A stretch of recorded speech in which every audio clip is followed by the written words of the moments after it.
In this episode of It's Rigged, we're going to talk about clamps. Specifically, these ones right here are called A clamps because they kind of look like the capital letter A in the English alphabet. Now, these are commonly used by photographers and videographers. I'm going to show you a few different ways that they are very useful to have on set. First off, you can find these almost anywhere. I will link them all down in the description for you to easily find, but besides photo and video stores, you can actually find these in places like Home Depot or other places that have auto parts and tools. They're really quite affordable. Sometimes you can find them for about $1. So look around and you might find a really good deal on these. So obviously we have a super large one and then a little bit of a smaller one, and they come in different sizes because they have different strengths. You do have to use quite a bit of hand power to get them open, but the smaller one's a little bit, I'll say, weaker, if that makes sense, which is good because sometimes you don't want a super strong one because it can damage certain things.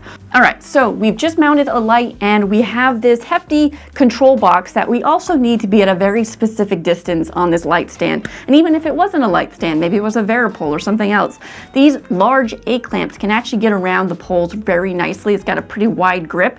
So you just take it, you stick it on, let go, and then you just dangle your control box. And there you go. You can get it at a very specific height. That way, if you need it somewhere reachable, but there's nowhere else to dangle it from, you can actually get it there with an A clamp. And these things are very solid. They can hold on pretty tightly.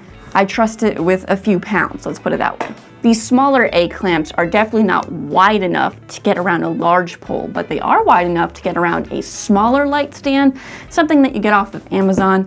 And you can use it to hold up poster board pretty easily by doing something like that.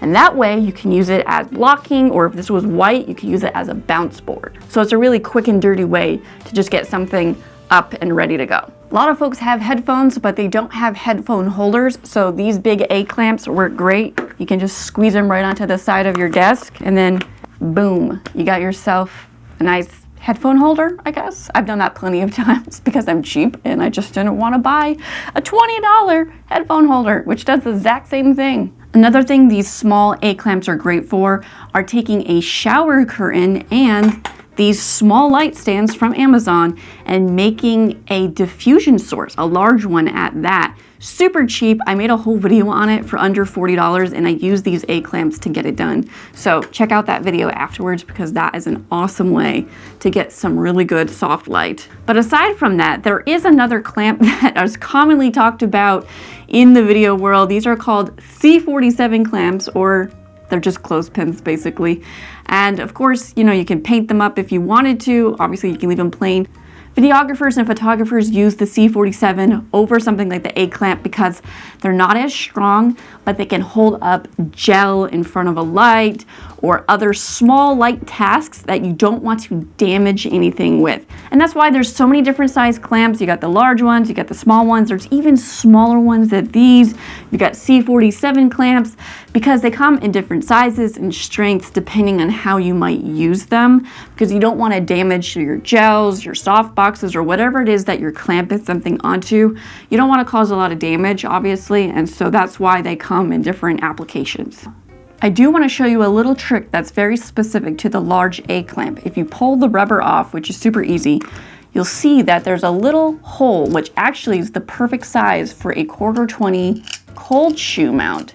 And you can go ahead and slip it through the hole and pretty much mount anything that you can think of there. Obviously, they do have to be lightweight if you're clamping this to something, but this is an awesome way to get maybe like a microphone or anything else with a 1/4-20 mount that's really lightweight, maybe a small light or something like that. You need to clamp it onto a pole. That way you can get it in a very unique location, clamp it onto a tree branch, clamp it onto like literally a chair or anything that you need. This can be a lifesaver because of that 1/4-20 mount hole, which by the way is on both ends, so you can mount it up very easily and quickly.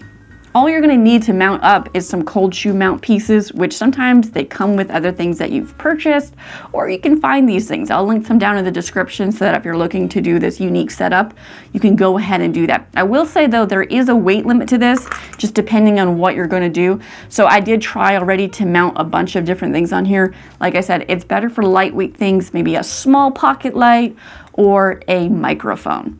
But that's it for me. Hopefully you learned something new from this clamp episode. I know that I didn't know as much as I did before I started using these and even looked up videos online. So hopefully you find a really good way to use some clamps in your next video or photo endeavors.